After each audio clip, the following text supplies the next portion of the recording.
Okay. So, Well, if you need me to materially contribute, let me know. James, your presence is all I need. That's the material I need. Just seeing you. Your presence is a present. Wow. That's mushy, Jackie. Why would you say that? Because it's on like greeting cards and stuff. I would never say something like that. It is an alliteration, which is pleasing, but it's kind of corny, which is not. So I'm not sure how I feel about that. Hey, this is a bromance. You leave it alone. So. Ooh, your puerile presence is a present most pernicious.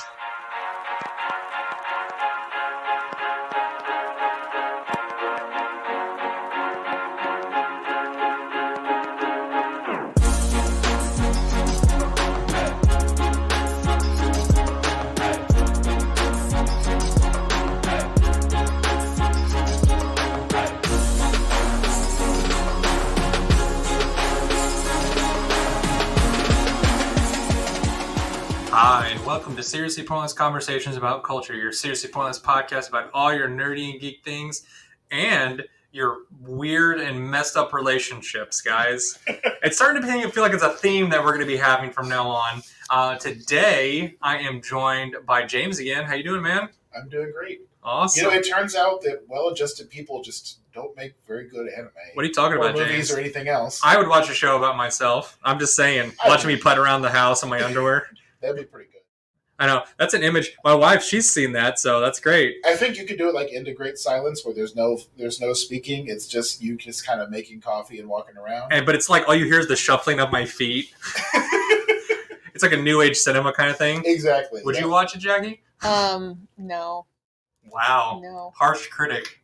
Also, we're joined today by my wonderful wife, Jackie. I kind of threw her in there without introducing her, but she hasn't been on for a little while because she had school and work and whatnot that she's been kind of trying to keep up with the kids. So it's nice to have you back on again. Yes. Yeah, it's good to be here. Awesome. Yay. So we're once again, we're trying to diversify our input, as it were, because we're the topics that we're going to be tackling today, especially with today's topic, which happens to be a favorite anime of Jackie's, is Ancient Magus Bride. It's very heavy on the relationship stuff, and it's always good to have an opposing viewpoint, as it were. More sensitive, emotional palate. Maybe. What are you talking about, James? I'm super sensitive. I'm like sensitive as AF. Okay, brah? In fact, I'm the most sensitive and humble, too. Why'd you look at me like that, James? You hurt my feelings. What do you think, Jackie? You think I'm sensitive? I think it's nice to have different perspectives. We'll leave it at that. Refreshing perspectives. Ever the diplomat. Yeah, yes. middle. That's her nickname, Jackie Middle Ground Weidenbitter. Mm-hmm. Love her to death. Yep. So obviously, like I said today, we're going to be talking about the Ancient Magus Bride, which is one of our favorite animes that we've done, that we've actually watched. That actually came out a while ago, but before we really dig into the meat of the episode, since we haven't heard from you in a while, Jackie, can you kind of tell us what you've been up to? I know what you've been up to. What have you been? You want to tell everyone else? I would hope you know. She's been honestly, I didn't even know she still lived in the house, James. I'll be honest with you. I mean, oh my goodness. In the basement, she's upstairs. It happens, you know. Yeah. I'm just like, how does my laundry get magically done? It's crazy. Wow. Anyways, go ahead. Besides that, and like school is out, so it's summer. So thank God. School's out. Yes. Forever. I wish, but anyway, I've been reading a lot other than, basic house stuff. I'm reading the book Zoro by Isabel Allende. En español? I wish my mom bought it for me, and on accident she bought the English copy, and I didn't have the heart to tell her it was in English. No bueno, Spanish. No bueno. It's just kind of copyright on that. The Spanish might not be copyrighted. We'll find it online. Well, it's project. I had read it. I started reading it from the library. It was at the Cape Public Library. And then the COVID shutdown happened, and I took the book back, and I regretted that I did it because they had the Spanish copy, and I took it back because I had a feeling something was going down, and then the COVID shut down, and then they said, oh, well, we would have forgiven all fines, and you could have just kept that book. And then apparently during like the quarantine, the book got lost. Someone had requested it, and then it was gone. And so it was a long story. But I think I smell maybe a birthday present. Get 2 copies of it. But anyway, the book's amazing. I can give you that 5-year wedding anniversary gift, like super late. That paper. The paper. Good to know. That's gonna be the 5-year wedding anniversary of paperback book. Hey, it's paper. It's supposed to be paper. It's.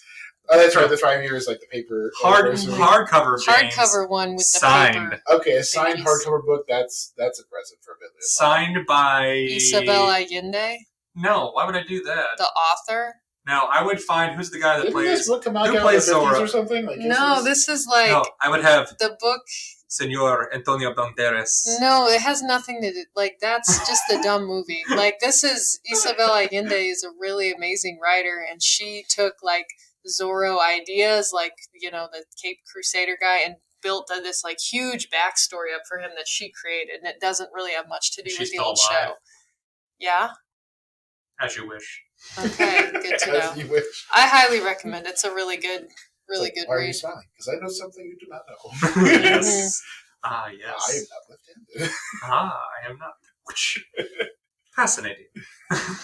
Anyway, so you've pretty much been reading, absorbing Zoro. Have you been watching anything or anything like that? Well, I mean, you know that. Like we have been watching ObiWan and Miss Marvel, and are you liking those? I am. Which of the two have you been liking most? Well, I mean, we only watched 2 episodes of Miss Marvel, and I liked it so far. I like Obi-Wan better, but there's more of it, and I like that they kind of were able to redeem, like episodes 1 through 3. I thought were horrible, and so I like that in Obi-Wan they brought back those same actors and characters and gave them like a second shot at making something amazing, and I think they have so far. So I like that. Good. We have like 20 minutes left in the last episode. I think the last episode, yeah. We gotta see burnt up Hayden Christensen's like part of his face. That was pretty fun. Yeah, so, that was pretty good. I enjoyed that. So, what can I say? They did a really good job with it. They did, and when Obi-Wan he's fighting him, and he's like Anakin, because he can see cuts through the helmet a bit, and he can see his eye, and he's like Anakin, and Anakin's like, "You were my brother." He goes, "Anakin is dead." Yeah, he said, "But you didn't kill him. I did." And I'm just like, oh, damn, that's deep and cold. Well, and it also leads to the original trilogy whenever he just like flat out tells Luke that his dad is dead. Yeah, it's like, oh, this is where this came from. Yeah, it's a really good. And you can tell in his creepy, the one eye, the only eye you can see, you can tell in that creepy eye that he believes in. Yeah, that he killed Anakin. You gotta think about it. This is like it's not even 10 years. Like it's 10 years. 10 years after the Order 66. So. He's had some time to, soak in the hate a little bit. So it's pretty good. So I would highly recommend you checking it out. James, check it out. What have you been up to? We hit up Raft again this week. We were involved in that a little bit. The 1.0 release came out, and it has an extra layer of polish on it and voice acting, and so far we've been enjoying going through it. Did you know that they have dolphins and turtles now? We have seen some dolphins and turtles. I haven't tried to go out and mess with them yet. But we're still in the fairly early part of the game. We don't have any fancy engines or anything yet. It's okay. But we're going to get there. I've also been having fun on the Family Minecraft server this week. Mm-hmm. I got an Iron Golem farm built up. It's probably the best one I've made. And I'm getting ready to make this moss farm thing. So anyway, I'm having fun making ridiculous contraptions on Minecraft. Otherwise, no, it's been kind of more of a family time than a nerd time type of week. That's a good thing sometimes. I have definitely had a few of those weeks. The last few weeks I've definitely had a lot of that, which is good, which is why I was really excited when you guys were like, hey, let's get together and play Raft. I'm like, we haven't had D&D in a while. And I was like, yes, I get some veg time. And Jacky was wonderful enough to accommodate for that, luckily.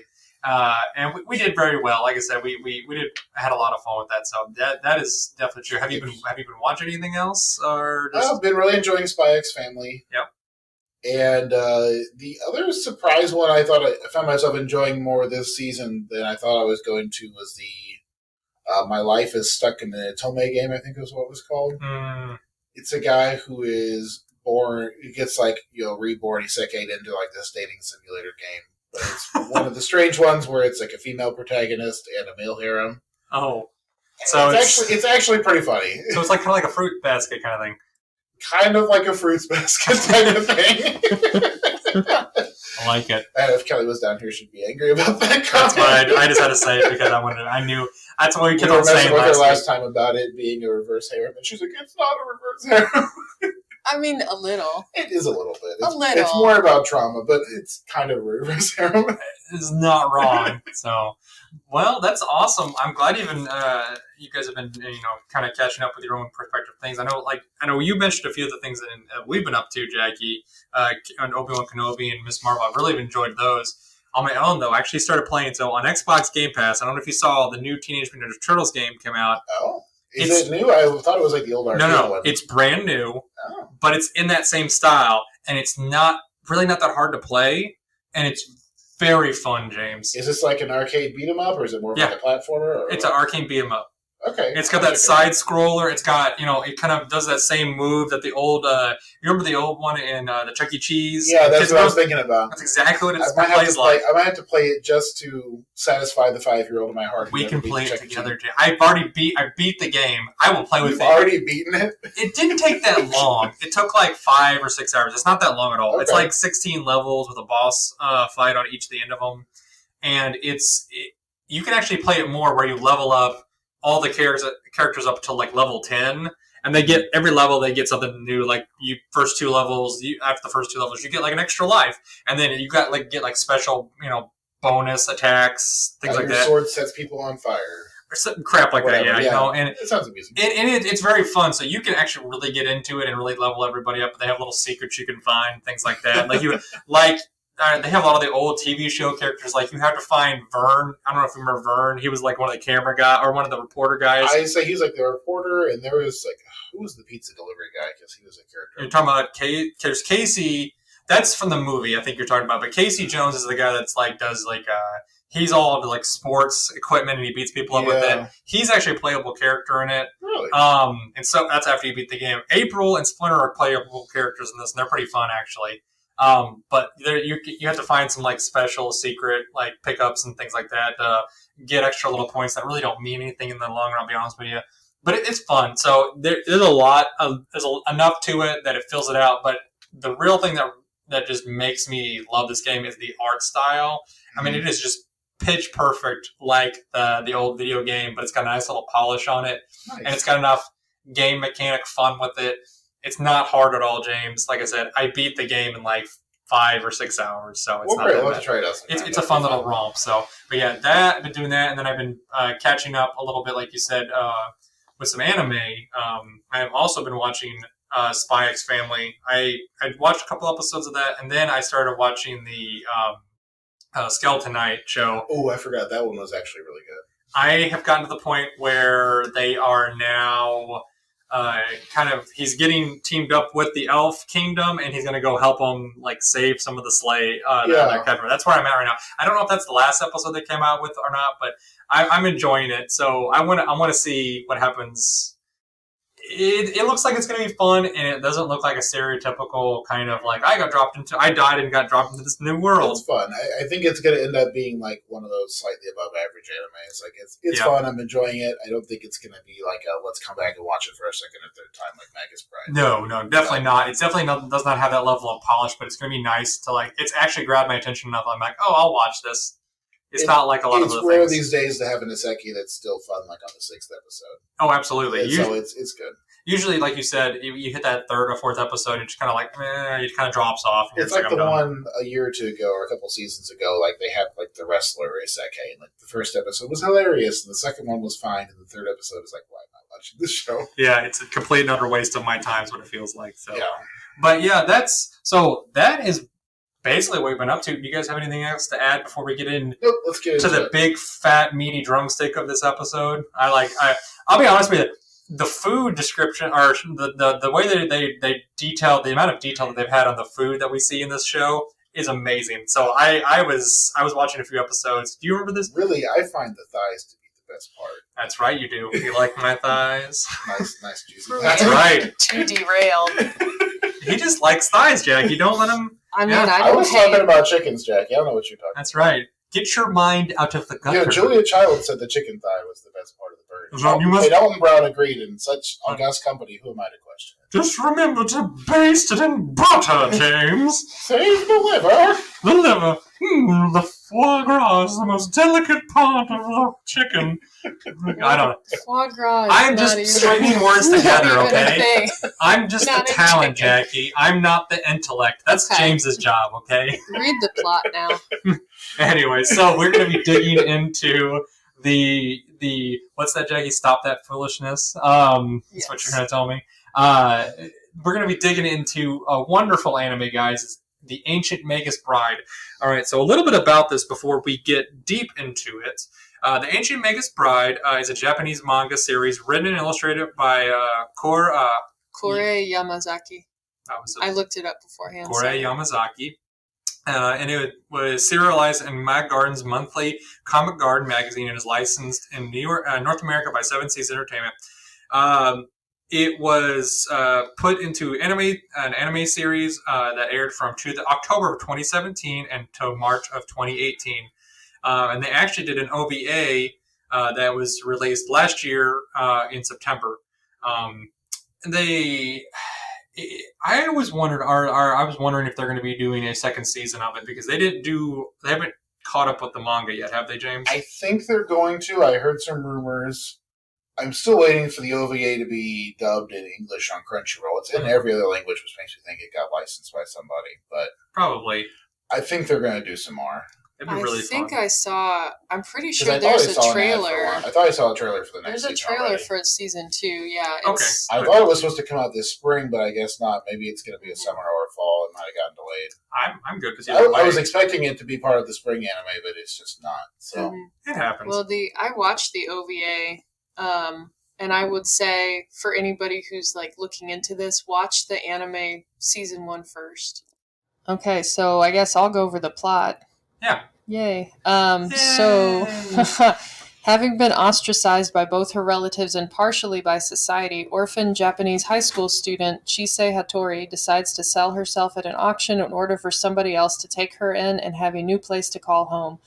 I would add in there that it's probably from a place of utter depression and desolation and desperation, but that's something to get into more later. Anyway, on with the plot. At the auction in London, she is sold for £5 million to Elias Ainsworth, a 7-foot-tall humanoid with an animal skull for a head. The Magus, who seems closer to a demon than human, either brings her the light she desperately seeks or drowns her in even deeper shadows in her new country, Great Britain. The series deals with a romantic slice-of-life storyline in a surreal and supernatural light. Obviously, there is a lot of stuff to go over in this anime, but let's start out with the proverbial meet cute. Where did you guys first run into Ancient Magus Bride? Let's start with you, James. I saw it when it came out on Funimation originally, because as everyone who watches this knows, I tend to follow the stuff as it comes out. And what? No. You're not an anime junkie, James. I'm a weeb, yes. But you're a very handsome weeb. It's okay. Thank you. That's right. I have the finest of neck beards. That's right, you do. You are quite dapper, sir. Jackie, where did... Are you done flirting? No, never. That's what I figured. It will never be done. Fair enough. So Jackie, where did you run into this? Well, James and Kelly told us about this, and then you found it, and we started watching it. I feel like, it's been a while. I'm trying to remember. It's funny when you become a parent. I'm like, was this before or after Lewis was born that I watched this? I think, and I think before. Are you watched sure? this like in 2018 or 2019? It was before. So it was, we watched it before. I think I'm fairly certain we saw this either just before we went on our trip to Peru. Oh, I know we were watching Made in Abyss around that time because I talked about it in Peru to people on the bus. Yeah, it was either just before that trip or just like right after we got back. But it was before. I know for a fact it was before we had Lewis. Mm-hmm. So I remember watching it then, and I remember really enjoying it. So, because James told, I think Kelly told you about it, and then like you said, it kind of you wiggled your you had put a little worm in my ear and you let it creep in. And you're like, hey, let's watch this, and I'm like, okay, whatever. This is gonna be another goofy kind of dumb anime, and you're like, I'm like, oh, this is actually really nice. At the time, I think you guys were looking for stuff you could just kind of watch together in the evenings to de-stress. And this anime don't know which time, James. We don't do that on a daily basis. This anime has absolutely gorgeous artwork and amazing sound direction. Exactly, it's got a great story, and it's got something for everybody. Which kind of bouncing off that a little bit. That's kind of an unusual thing because the studio that made this and the team that adapted this is their first anime adaptation of a manga series, and this is also the lady that wrote it. This is her first manga that she's written, from what I gathered. This like actual serialized manga. She had done some other like little like self-published like webcomics, stuff like that. But this is like her first major one that they picked up. And the level that just between the art direction and the voice, the voice acting, it is just gorgeous and wonderful. I'm surprised that a new studio could pull it off, because it's clear that an awful lot of time and money and love went into making that. Absolutely. And I see a lot of the very top name anime studios don't reliably produce that level of quality. No. Well, I mean, I hate to say it, I throw it out every once in a while. You get things like Tohei. You think they're gonna like be the bee's knees and have everything like throw that, but every once in a while, a lot of times it's a lot of stinkers. But every once in a while, they get a golden. The goose lays a golden egg. It's just sheer numbers at that point. Mm-hmm. But the fact, like you said, that the first egg that these guys lay is just solid 14 karat gold, in my opinion. Yeah, and it's pretty good. It's kind of like, in my opinion, what I would call, it's like kind of an Axiom Verge of anime. I love Axiom Verge. It's just sheer amount of love went into this game, and and it's so well done that I am very chomping at the bit to see the second season. It's one of those shows where the quality of just the animation and the music is so good that you can be 5 minutes into the first episode and you're like, well, this has to be good because someone put so much time and effort into this. It's clearly not cheap. Well, the cynic in me also, I remember we were watching it, Jackie. I remember started watching it, and I'm like thinking, this next episode is not going to be this pretty. I'm like, this is a gorgeous anime. They're not going to keep this level. It's going to slip or something, and they're just like putting all this money into the first episode to hook people. And it was consistent, wasn't it? Mm-hmm. Yeah. A lot of shows will do that, where the first episode will have a ton of action, and then everything after that is all still shots of people talking. But the thing about the first episode, right, Jackie, is like the first episode doesn't really have a lot of action in it. It doesn't really have anything in it. I mean, other than you just getting to know the people. I mean, there's not a ton of like action in the series in general. No. I mean, things happen, but it's not about fighting. It's more about emotional conflict. Yeah, the relationships and connections between people, or 100% fey creatures or whatever Elias is. So let's talk about that a little bit. He's halvesies. Yeah, he's definitely a halvesies kind of thing. He's a Wendigo. Oh wow, no, he's definitely not a Wendigo. He does not like feast on the. Well, that's like a theory that people have. He kind of looks like. He looks like one, but he is not He's not a man that ate human flesh and turned into a monster that constantly has to go after and eat people because he's constantly hungry. That's a Wendigo. I know, but that's fun fact for you. Wendigo syndrome is something you can find in the DSM-V. Oh. Yes, you can. It's an actual disorder. I like. That's the one thing. That's why I liked at my abnormal psychology class, because I learned about all those really weird ones, and I'm like, this is cool. Like learning about the syndrome where people, they literally they have to eat like certain things, like the people that put hair, they have to eat like strands of pica. Yeah. Severe forms of pica. Yeah, severe, but I thought it was crazy and amazing to listen about. But anyways, kind of getting off track there. But yeah, that's talking about weird and strange things. So let's flesh out this world a little bit before we get going. So what makes this anime more unique than other ones, James? What I know we've talked about, the animation style and the voice acting. What about the story in particular that makes it stand out for you? Like, what makes it hook right away?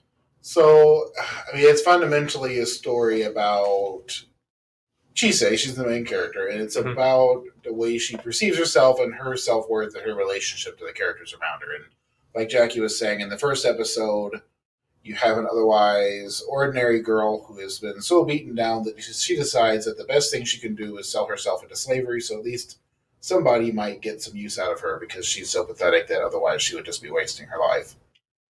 And it's like, wow, that's kind of a strong place to start from. And then you have this Ain's character, he's the Magus. He shows up, he buys her, and then in a big dramatic moment, he teleports her back to his house. Yep. And then he's like, hey, you're going to be my bride, and I'm going to teach you magic. And she's like, what? Yeah. So they don't use that terminology in the English dub version, but it's definitely like in the Japanese version. It's definitely they definitely say like you're going to be my bride, and I'm so like he comes out and says it in the English version. He does. I can't remember. Not at the very beginning, but he does. Okay. Like It's when not he the first rescues episode, her. it's like the second episode. Oh, okay. When he like saves her from wandering off into the woods because the fairies lure her away. Oh, that's right, they did. Like, come to fairyland. But then you kind of get into this weird situation where it becomes very apparent very quickly that Ainz isn't like really in the best place either. Like he doesn't really know what to do with her. Mm-hmm. Like he acquires her, like in the most literal sense of the word. And then he like feeds her and waters her, and she sits in his house, and it's pretty apparent that he doesn't know the first thing about doing anything with anybody. So let's talk about that a little bit, and I'll start with you, Jackie. What do you think? So Ainz is obviously he even says it straight off. Ainz or Elias? Elias, sorry, I keep thinking. Sorry, I keep thinking really Ainz Ulgon, which is a totally different anime. That's why I was like, maybe I'm thinking of it wrong. It's Elias. It's Elias. So obviously we know they both have skulls for heads, though. That they do. So Elias, obviously, they say in like the first few minutes, that he's like hundreds of years old. Do you think it's a disconnect because he's been alive for so long, the way he treats her? I think he's very mysterious, and I think that the big thing is that he is, like James said, he's halvesies, but he doesn't even really know what he is. Mm-hmm. And he is, I think he's like a mixture of human and fae and demon, and who knows, and so I think, I watched a review of the anime to jog my memory because it's been a while since we've seen this. It was from Glass Reflections, so shout out to him. I would say he articulated a lot of the things I thought about the series, and it was helpful, but so I don't want to, not all of these are my words. But I will say he said something about Elias is immediately off-putting. Like the minute he meets him, he's like, I don't like this character. And I agree with that because it would have been easy to make him like a Prince Charming kind of type, but he's not. And I think you see him really shine in moments when he gets to use magic. Like he's like a BA, like amazing. Yeah. But it's with the interactions that he can't human. Like he doesn't know how to be. When he's trying to be human, I think it's because he's not human. Like he's maybe was at one point. Mm-hmm. Like he even admits in one of the episodes, he's talking to like his mentor when his mentor found him, and he says, I think I've eaten humans before. And the guy, that's the dragon keeper guy, and he's like, oh, ha ha ha, and tries to play it off, but it's like, oh, this is very disturbing, but Elias isn't even sure. So I think the thing is just that Elias is not, he's other, he's something else, and that's why he wants to be human. Like when he tells her he wants her to be his bride, but I don't think he even understands what that really means. It's just like, oh, humans and man and woman and happy, and yes, that's what I want. But I don't think he even understands. And especially later on in the series, when you get down to the last 5 or 6 episodes, it becomes really apparent that he kind of got her he thought that maybe having a person in the house with him would teach him something. He was hoping that I can observe her being a human and maybe I'll learn how to do it myself. Bingo. Yeah. The connection between them came later, but at first he was just kind of play acting to see what would happen. It's almost it's very, it's got a very Beauty and the Beast kind of vibe to it a little bit, a little bit because it's almost because obviously he's there. He brings her in to learn, like you said, learn something from her, and it's very much so that he just doesn't know how to human, like you said, right? If Beauty was a slave and the Beast was a high functioning sociopath, then yes, it's Beauty and the Beast. It's like I said, it's got a very loose kind of undertone of that, somewhat. It's not that bad. It get close. I was going to touch on that too, actually, because. Well, let's. Can I ask you something first before we get into that? Sure. Because we're gonna have a whole ton of questions here. So let me ask you this. So obviously we're kind of digging into the themes a little bit more of the section. So let me ask you this. So what makes you feel? I'll start with you, James, since I bounced this off Jackie last time. What in this story helps make it feel grounded? That lets you grounded enough so that it lets you almost believe that it could almost be real. Can I ask that? Yeah, and there's a couple of things. I think one thing is they did a really tremendous job filling in all the details in the background. So, like the house they live in, it has all the things you would expect to be in a house, and that's kind of a weak thing to say, but there's food, there's cleaning supplies, there's little bitty details in all the rooms, like the countryside that they're in. It's obvious they picked a corner of England because all the plants and animals and creatures you would expect to find there are there.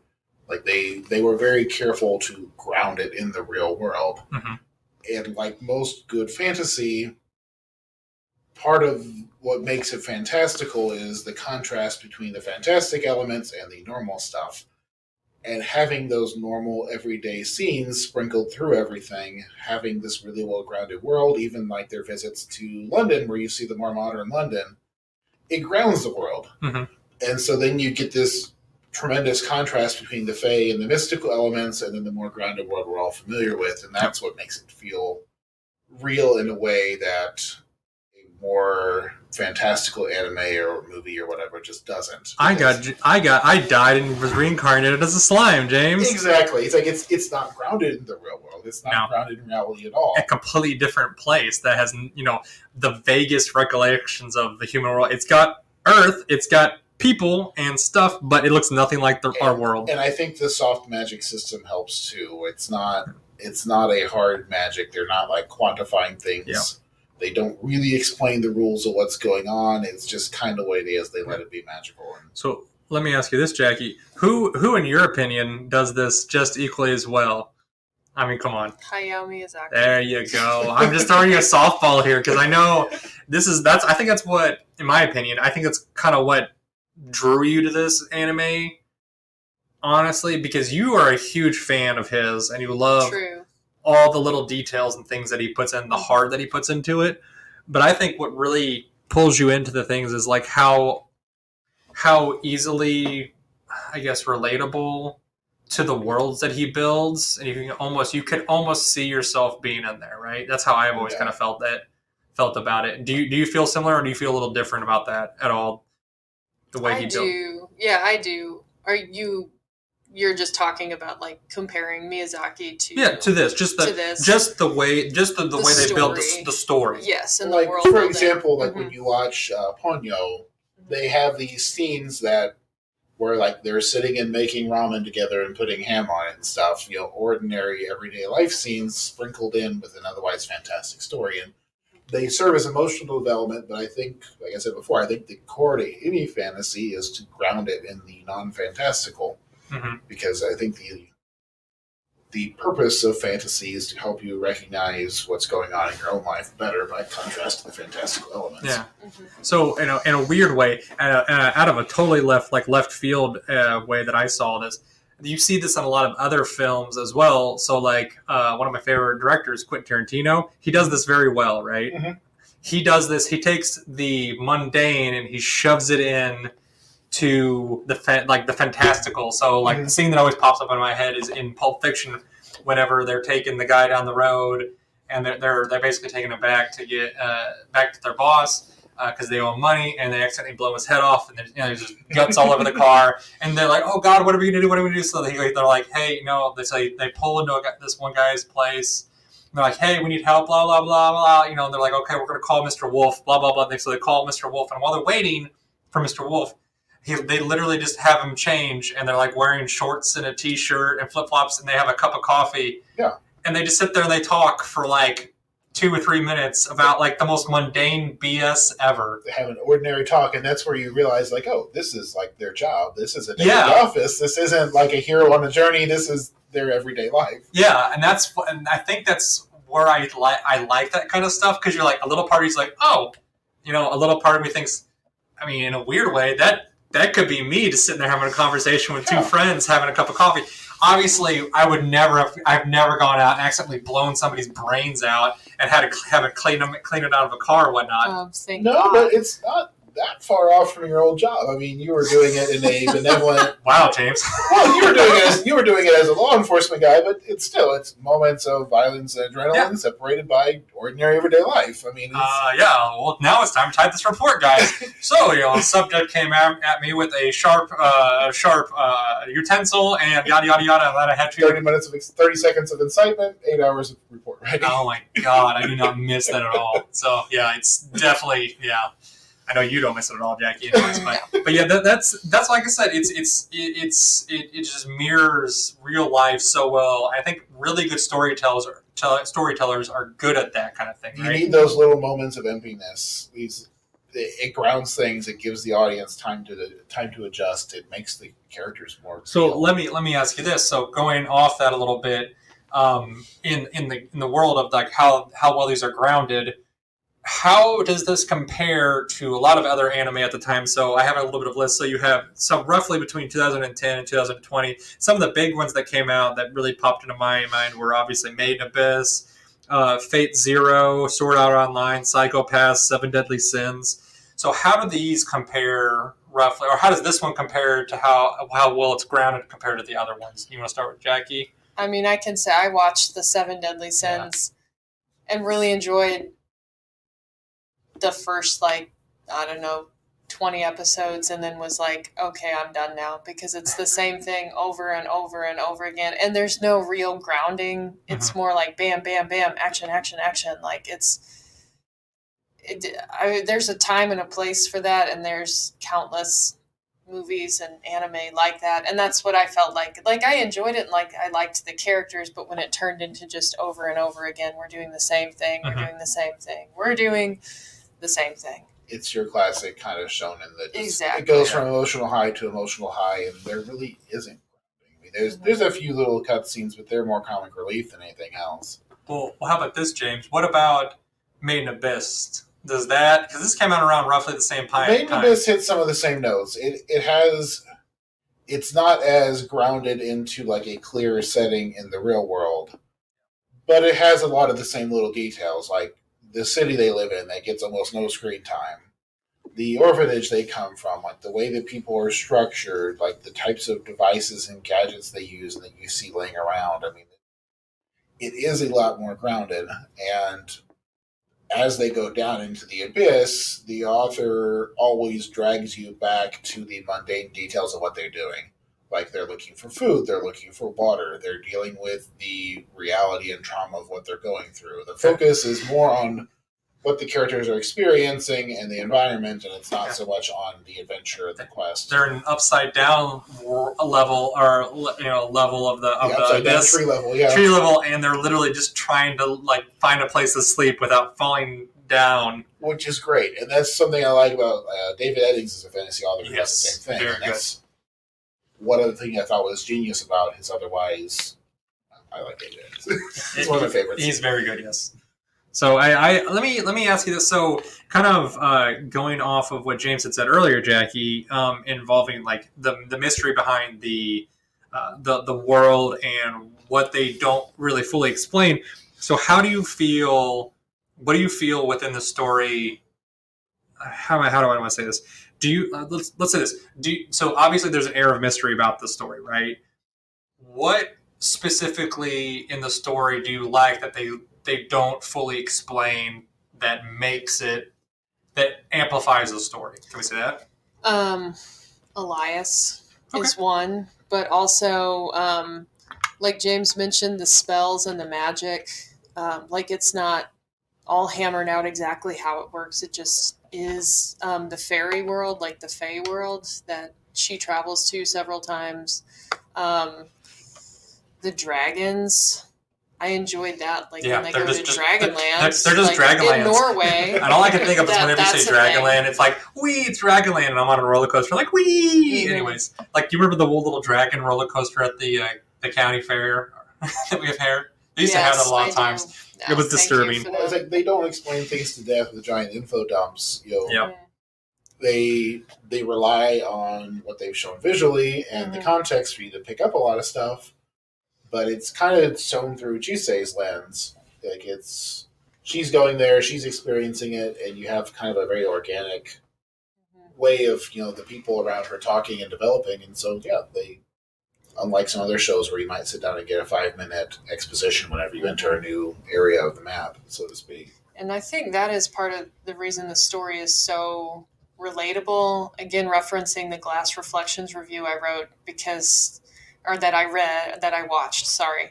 He said, he titled, I think, his review like Self-Loathing, Desolation, Despair, something like that. And he was talking about how that's how Chisei, there's multiple times in the anime where she almost dies and she like basically welcomes it. Like you can see her, she's given up. And so he talked about the reviewer, he was saying, if you've ever felt that way, like that self-loathing, that desperation, that desolation of just that awful, horrible feeling, you can relate to that, and how throughout the series, Chisei is learning like more about herself and how to value herself and seeing like there is a point to my life. Mm-hmm.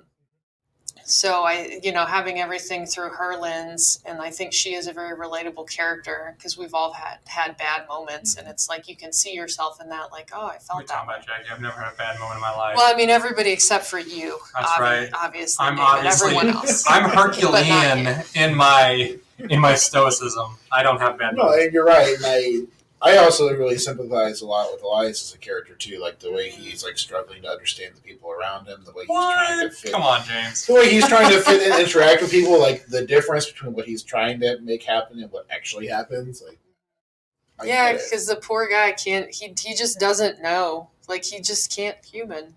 And it's okay. I know the feeling, James. I truly do. It's like so. It kind of going. Talking about that a little bit, it's definitely my new office job. I've never worked in an office in my life, and it's definitely, like you said, it's learning how to people and learning how to basically not just speak my mind 100% of the time like I used to. It's totally different. I don't think I could do that, really. I've had the luxury.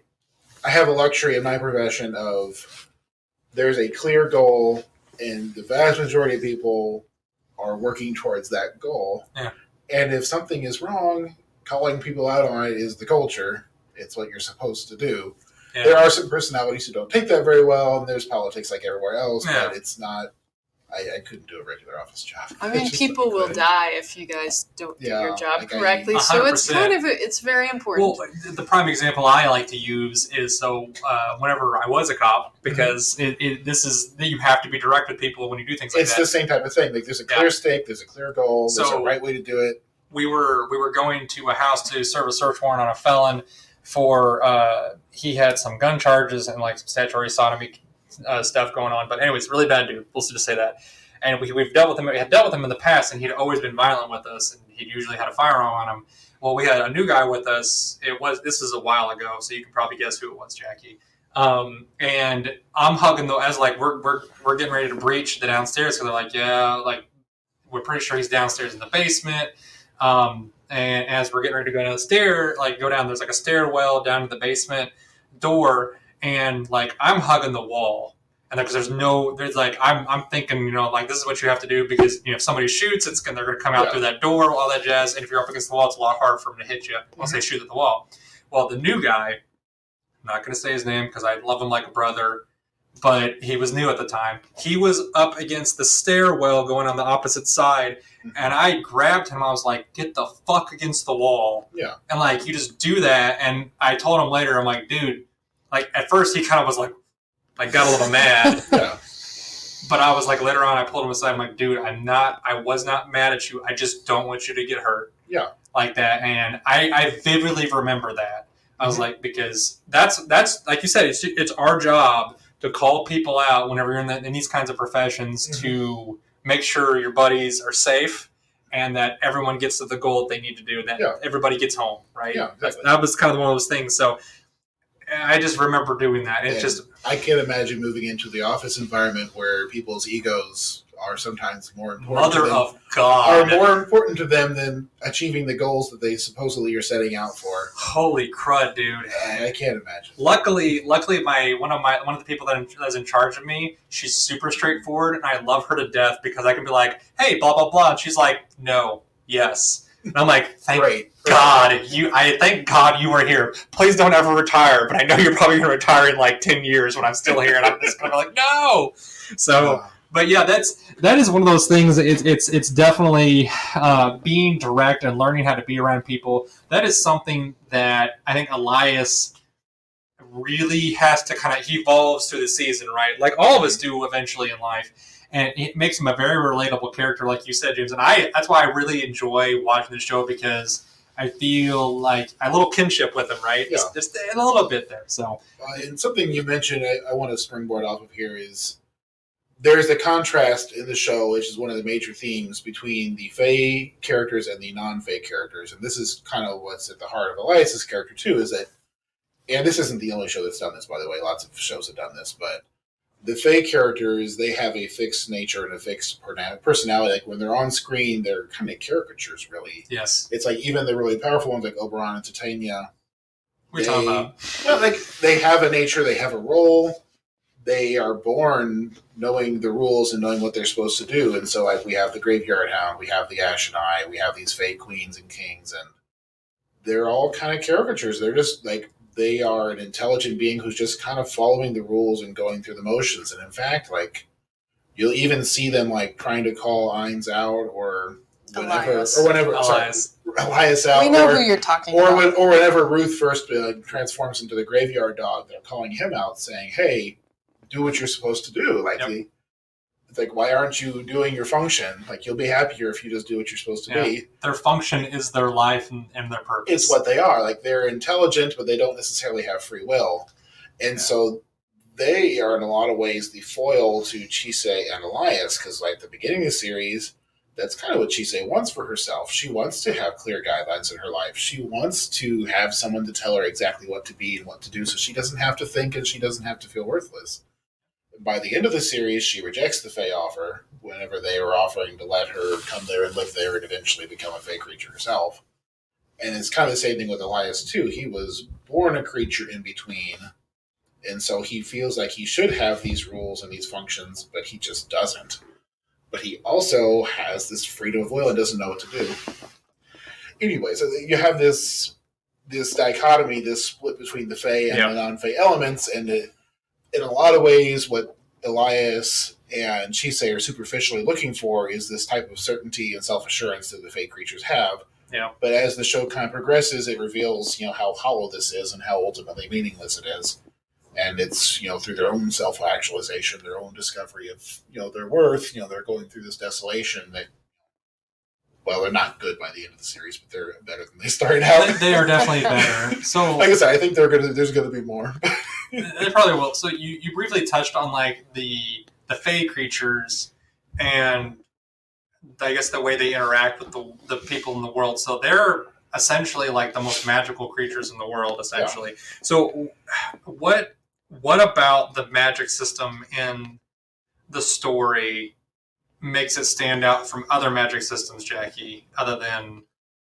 Do you want James to go first? You want me to give me a minute? I'll give you a minute. How about that? Please. Okay, James, what do you think makes it stand out? A couple of things, and this isn't unique, but like I said earlier on, it's a soft magic system instead of a hard magic system, which hard magic has been very popular, especially in the West lately. And explain every little thing. It's gotten a little obnoxious, where especially if you're reading a written work, they feel the need to come up with rules, and some authors will even put math and numbers into it, and they'll go back and edit previous chapters because the math was wrong and not for another reason. And when it's done right, it can be entertaining, But whenever you like reduce the magic to a science, it doesn't really feel like magic anymore. It takes the fun out of it. It's not magical. It doesn't need to be magic. It may as well have been steam and machinery at that point. It's whatever. But the soft magic system feels more magical. Now it makes it feel less grounded, which can be a weakness too. So, for example, to pull from a really, really great work like Lord of the Rings, they have a very soft magic system in there where Gandalf just does things sometimes. You shall not pass, James. Why does he do things sometimes and not other times? Well, ultimately it's because Tolkien needed a literary device. But it's... and so, like, on some level, these systems can be less satisfying because you don't know why characters can do things or not do other things, and it can feel kind of hand-wavy in the hands of a bad author.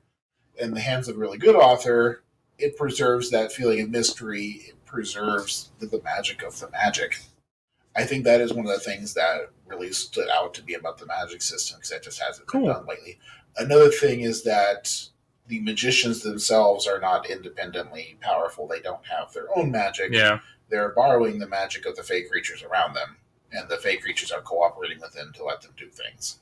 It's more of a kind of a Full Metal Alchemist type thing. They make an equivalent trade or a bargain, so to speak, with the world or with the creatures to use the magic at the time. And it's always these. Sometimes it's an equal trade, and sometimes it's a little bit of a Faustian bargain, right? Yeah, and it's interesting because the magic is fey based, and so almost every example of magic in the series it's done by an augmentation or a twisting on the idea of what's natural. Yep. So, for example, whenever they are having the scene with the King of Cats and they're dealing with the creature in the lake made of all the souls, Chisei asks the Wind Spirit to spread the souls out like, seeds back into the River of Rebirth. And the Wind Spirit's like, oh, I can do that. I spread seeds all the time. And it's like whenever she flies around the world with the aid of the Fire Spirits, she's flying around like a spark of fire. Like, there's a poetic connection between what she's doing and the fey creature she's acting with that's not necessarily grounded in what they're physically doing. And so it's, like I said, it's like a softer, more kind of looser thing. It's What do you think, Jackie? How is that kind of a good assassination of it? Yeah, I agree with James. I think you put it more eloquently than I could because it's been a little while since I watched it and I didn't focus on reviewing that part as much. So I'm like, you're saying things. I'm like, okay, yeah, I remember that. But do you like the way that the system is integrated into the story as opposed to like it being like a hard system as opposed to a soft system? No, I definitely prefer the soft magic. I feel like the whole part of the allure of this series for me is just how beautiful everything is. Mm-hmm. Like I'm a sucker for 2D animation, but like the colors, the attention to detail, like this, it creates a world that you want to be drawn into. Even like the ugly parts are still like attractive and you want to see more and know more.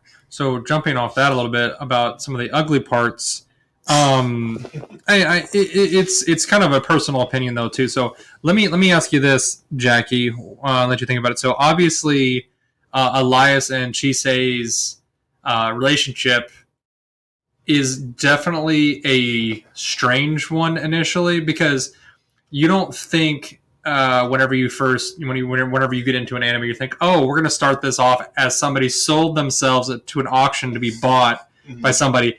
That's just straight up slavery, honestly, at a point. And so it starts off like that, and it feels dirty and a little ugly at first, right? So how do you feel that relationship evolves from being something so kind of ugly and dirty to being something that's I wouldn't say it's pure and good. I would call it a more a little more evenly, like a more beneficial. Mutually beneficial. That's a good term for you. How do you feel like it goes like that, or do you think it is a different, or do you see it differently than that?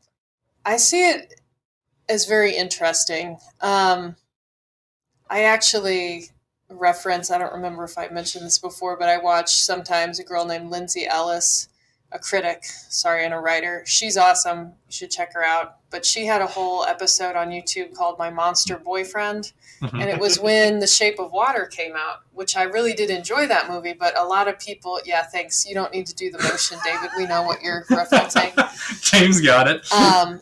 But the whole idea, she was saying some people were very excited when that came out because it was like, oh, the monster stays a monster and then it gets with the girl. Oh my gosh. But then enough people were also bewildered, like a mainstream filmmaker is doing this. And she was saying how, well, this is really a tale as old as time. Like this is something seen in Beauty and the Beast.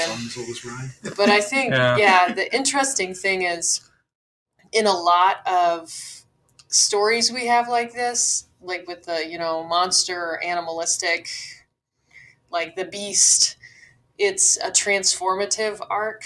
Like they, are transformed by beauty, they're redeemed, they're saved. And so you can kind of feel like it's going that way. But I had done some reading that the author, Corey, she said she wrote this partially because she was disappointed in Beauty and the Beast stories where the beast turns into a prince at the end. Like she didn't want that to happen. So that's part of the reason she wrote this is the beast stays a beast. And it's like, can you appreciate him for what he is? Can he grow as a creature? Can you appreciate me for what I am, Jackie? I'm just a beast.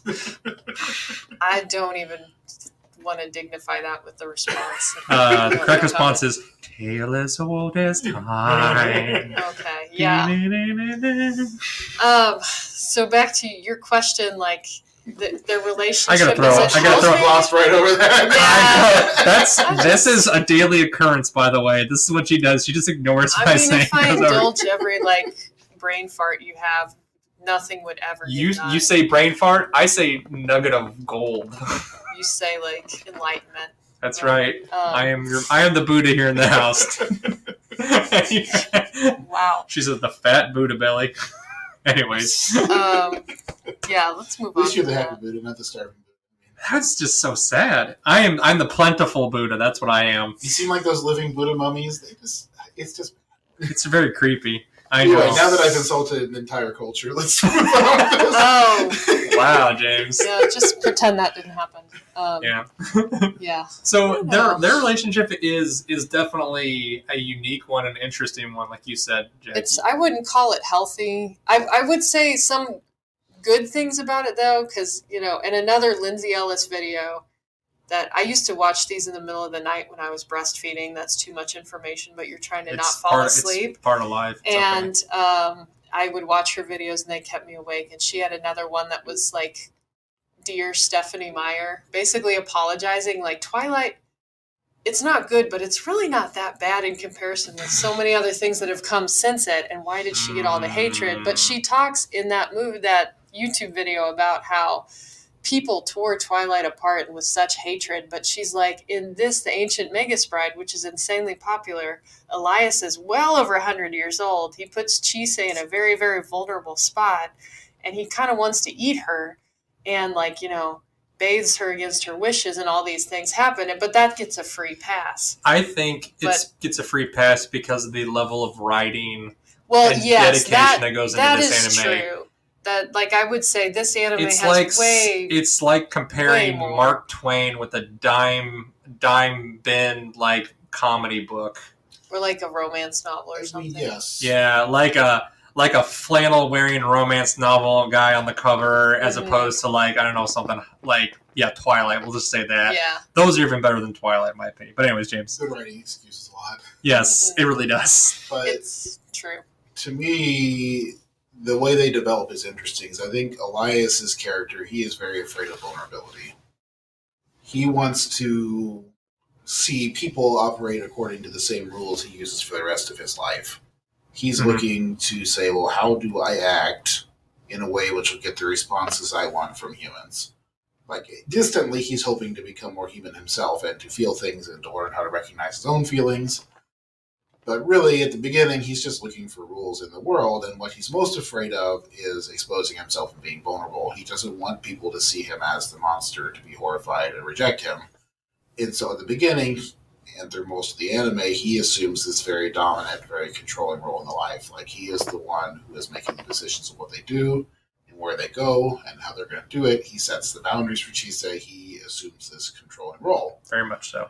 Chisei, on the other hand, she is looking for direction and substance in her life because she doesn't have that type of control. Her parents have all died. She's struggling with this depression, these ideas of self-worth. And so at the beginning, she is very, very happy just to have any structure at all. And so they work out because she's a person who's looking for structure. He's a person who likes to impose structure because that's his way of dealing with his own feelings. And so at the beginning, they kind of click together, and it kind of starts to fall apart. It reverses, though? It falls apart as it goes, and it kind of reverses a little bit because as Chisei starts to make friends, she gains a little bit of personal power. She starts to learn how to value her own opinions and feelings. She starts to realize that, oh, I have self-worth, and there are ways I should let people treat me. Then by the middle part of the series, now Chisei is the one trying to reach out to Elias and trying to connect with him on a deeper level. And the middle part of the show is all him pulling back and freaking out because he was not can't ready handle for that. Well, and I think too, like talking about relationships in the show, like it's a debate. Is it like really bride and groom, or is it child and parent? And I feel like as the show goes on, ways, yeah. Definitely much. Yeah. Because and I like that it's not overtly sexual. No. At all. But it does, as the show goes on, like I remember Elias even, like he can shapeshift and he changes his form to look kind of like Chisei with white hair. And he's like, and actually the trailer that I watched, he's in that form and like they're in a school setting, like for the season 2. So I think they're really interesting. Yeah, develop more into that. And that's kind of like what the author, it's just interesting, the relationship between the two. You're right, it reverses because it starts with Elias assuming that parental role where he's deciding everything. And by the end of the series, now Chisei has assumed the parental role, but more from an emotional standpoint, where she's the one who's in control of her feelings in the situation, and he's the one who's trying to figure out what's going on and what he's doing. Yeah. I would 100% agree with that. That's a very good analysis of the way they kind of grow as people. And I think that's another very normal, very human thing. A lot of couples meet up that way. Yeah. Not to the same dramatic extent you see in anime, but there's a reason the different personalities slot together. Well, let me, without, if you would permit me, Jackie, I would say that we kind of had a little bit of this, right? Kelly and I were definitely that way to some extent. Yeah, so I think it's very normal for women that get in a relationship with guys. They're attracted to us because we're usually loud, boisterous, and we're like, we've got opinions of our own, yah yah yah. And you're like, and we're usually kind of funny when we do it, and kind of goofy, and we're not afraid to kind of speak our minds, right? And I feel like whenever we first started a relationship, you would just, you would speak your mind every once in a while, but not nearly to the extent like now, where you're just like, shut up, David, stop being dumb. and I'm like, and I think I like this, like where we're at in our relationship a lot more than when we first started, right? To me, that I like that because I like to push back a little bit. And that's why I said that's a very normal thing because it's saying to me, well, to me it says, hey, you value your opinions and you want to tell me how you feel. And sometimes, even though I may not like that, I have to basically say, how do I feel about this?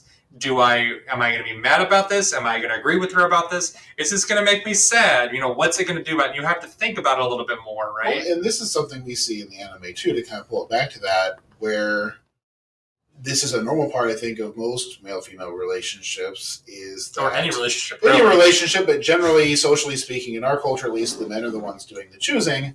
Yeah. And women, at least from everyone I've talked to, feel a certain pressure to perform, to be pretty, to be pleasing, to do what you have to do to keep a guy interested in you. And you see some of that in what's going on with Chisei and Elias, Get on podcasts. Well, it's like the beginning, like, she doesn't want to be abandoned. She doesn't want to be, dumped, if you want to put it that way. Yeah. And so she's trying to do the things that she perceives that he wants her to do. And part of their relationship maturing is her starting to make demands on him, and that's kind of what you guys are talking about. It's healthy. It's healthy. It's normal. It's how things are supposed to be. Mm-hmm. And it's part of a relationship growing up and maturing, and it's really what's happened is you have a better foundation and commitment to each other, and so you can be more free to express how you really feel. Same thing like for guys, like at the beginning, most men feel the need to be boisterous. You feel the need to show off. You're constantly on. Confidence. Like I remember I used to like meticulously plan out the things we were going to do when Kelly would come to visit because it was important that I show her that I was in control of the situation and that I could give her a good time and do things. And you know what I mean, though? I mean, there's both sides of relations that are kind of putting on a performance. Like the impetus is slightly different, but it's really the same thing. Yeah. So, Jackie, I know this is a weird time to say this, but I think I'm going to end up believing you. It's for James. I didn't want to say anything. Kelly has had nightmares about that, actually. That's great. That's great. Kind of hilarious. What's it called? Yowie? It's all I can think of now. Yowie, yes. Your life is going to turn into a yaoi. If you want to be a little creeped out, this is kind of tangentially related. Look up a video by Lymphamy about Shudo. Oh, God. Which was the way of youth, and it was something they did in ancient Japan. We'll leave it at that for now. Oh, wow. Yeah, just have fun with that, kids. Make sure your parents know what you're looking up before you hop on the internet there. So that's all I got to say. So I'll show it to you later. It's weird. I know it's not. This particular video is not inappropriate, but it's definitely not something that kids should be exposed to. It skirts the realm of decency a little bit. So I know what he's talking like about. A great time. It exposes some aspects of life. Hey, do you want to watch? You want to watch a 15-minute YouTube video tonight to relax after the kids have gone to bed, Jackie? Not that one. Not that one. All right, very well. So obviously we've gone over a lot of different things here. And themes and whatnot. How do you guys feel overall about the anime? Like, so let's say this. How many fairies out of 10 would you give it, Jackie? 9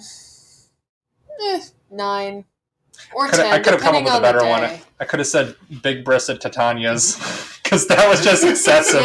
That's all I got to say. I was just why is it like that? It was really excessive, but she's kind of a fertility figure, and there's some historical evidence. Okay, I'll take. I didn't know that, so that makes more sense. We'll stay with fairies though, it's a little bit better. You gotta have the boobs. I mean, listen to you. It is what it is. It's like a check mark. It's a It's a checklist you have. It was her, so then we didn't have to worry about. Every anime has one boob character whose job is to get the boobs. Just boobs. If you're lucky, they serve another narrative purpose. But in a lot of animes, they're just the character with the big tits. That is a thing then. It needs to be there. So yeah. Every single show has at least one. Very well then. Even Made in Abyss has one. It does. So, going back to fairies. She's scary, but there is one. How many fairies out of 10 do you give this show, Jackie? Me? Yes. I mean,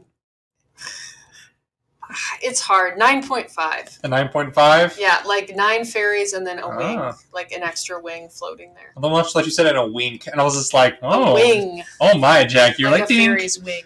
James, how about you? What do you feel? I'm kind of in the same zone. It's like a 9 or a 10. Like it catches you in with, like I said, the really pretty music and art is what first got me hooked. The deep emotional storytelling makes it great. And rewatching it again a couple years later, I was just blown away by the amount of detail in the world. That wasn't something I noticed in my first go through, but watching it again, it's like, oh wow, there's a lot here. Now that I'm not distracted by the main theme and the main story, there is so much that's just going on in the background, and so it's a 9 out of 10 for me. That's awesome. It's really good. See, I'm slightly lower than you guys. I'm at about an 8.5. Okay. But then I'm also a little bit more critiquey about these kinds of things. Like if something doesn't hook me right away, and it definitely has a couple little, just a few tiny little missteps that just irked me a little bit. But other than that, overall, it was just a gorgeously well done anime. Like I said, the fact that it was very Miyazaki-esque, but it was also very much its own thing, really kind of made me enjoy it quite a bit. Also, it was really nice to enjoy something that you really enjoyed, Jackie, which is very rare whenever we find anime. Usually they're just like, oh, why everyone watches? Like, it's kind of like the time I try to get you to watch that an episode of Attack on Titan. You're just like, I don't like this. I remember you were just like, or, no. like, Jacky wouldn't, like, kill the kill or something like that. That would be fun. I think it's so... It's just... wow. Is Kill the Kill the one with... It's the fashion school? The clothing. Yeah. I watched that It's a really amazing liked anime, it. But it's very, very disturbing. Well, that's the main reason. Nudist Beach. Yeah, I remember that. That's right. Nudist Beach. So, fun fact, the guys that made that one also made Gurren Lagann? Yes. It's evident. They're the pacing, the way the story flows. It's just bam, bam, bam, the emotional bam. part of it. It's the same. Yeah, it's exactly the same. It's almost the same story. That's why I loved it so. But so obviously we said earlier that they're planning on coming out with a second season. Are you guys planning on watching it? Oh, definitely. Yes. I would have been surprised if either of you said no at that point. I'm cautiously optimistic. I hope it's not a tremendous disappointment. But... Well, I think the simple fact that it's taken them roughly 4 years to work on it. I think that says to me that they're working to put forward the dedication and the time and the effort to make a highly polished anime. Yeah. So like I said, I'm highly optimistic on it. I'd be interested to see what they're going to do with it. I don't think they announced. Like you said, they said they haven't put out an actual date for it, but like I said, I have a feeling that it's probably going to come out sometime, like you said, James, earlier. Either this summer they're going to surprise, like, oh, it's out, or it's going to be later on in this. They put out a trailer, so I figure it's going to be this year sometime. I was hoping for spring or summer, but I just saw the Crunchyroll summer lineup, but it's not on there, so I'm guessing it's going to be a fall or winter anime this year. That's fine. I'm okay with that. The trailer... it was all in Japanese, and there was Japanese writing everywhere, not a single bit of English, so I have no idea what it said. But it was a trailer for season 2. I got that much. There was season 2, and I was like, oh, I wish I knew Japanese. Hey, you know what? Just one more language to learn, Jackie, right? I mean, this would be number 4, so why not? Yeah, show off. Go for it. Well, I say it gets easier after the first couple. Does. It really does. Wow. I'm still working on number 1, James. I barely know English. So you thought I was going to say Spanish, didn't you? I know a few words in Spanish. I feel like I knew it better back in college than I do now because I haven't used it. But it's okay. I'm getting burnt every day. That's all that matters. I know just enough to say like one sentence in Spanish when I'm in Mexico and get people really excited that I know Spanish, and then I quickly reveal that I know nothing about it. That's all you got to say, James, is ¿Quieres dos cervezas? You just said you want 2 beers. You mean quiero? No, I'm saying he wants 2 beers. I would say quiero. Using your verb conjugations correctly. She's right. And that was inappropriately intimate to say to a You're not random, James. We're definitely not random. We're much more intimate. You know that. Anyways, guys, I just want to say thanks to you guys for showing up and really just putting a lot more heart into this episode than I definitely have any right to try and put in there by myself. So I want to give a shout out definitely to Jackie. Thank you for coming out and you're welcome. Imbibing your wisdom into this episode. James? Imbibing? Yeah, did you say imbibing or imbibing? You know, pick one. I was vibing. Imbibing would mean she's drinking it out of the episode. Fine then. I imbibed your I don't know, James, you screwed me over, okay? I was trying to sound fancy there. I'm sorry. I was trying to sound fancy. Thanks, Jackie, for putting your wisdom into the episode. There, happy? I mean, it doesn't really offend me. I know how you talk. Well, apparently, I just like that James called you out. It apparently offended you guys enough that you called me out on it. So, well, it's fun when James does it. When I you guys aren't invited back away. anymore. Yeah. Well, I have to live with you. I can't not invite you anymore. I'm not sure what your plan is. I'm screwed at that point. So, all right, guys, I appreciate you coming out. So, guys, like I said, if you have any questions, you'll hear all the social media connects at the end of the episode. Like I said, don't hesitate to get a hold of us and have correct us on things we might have messed up. I'm wondering what we're going to have next time. We'll be having another news segment after this episode next month.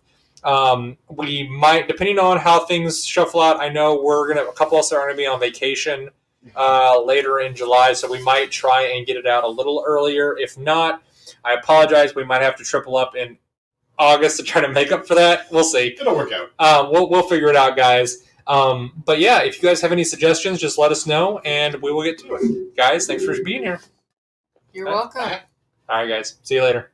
If you're interested in keeping up to date with new episodes on our channel, add us on any of your favorite podcasting apps, or subscribe to our YouTube channel at Seriously Pointless Conversations. If you have questions or concerns, please email us at seriouslypointlessconvo@gmail.com. We appreciate any feedback. Thank you for listening to our show.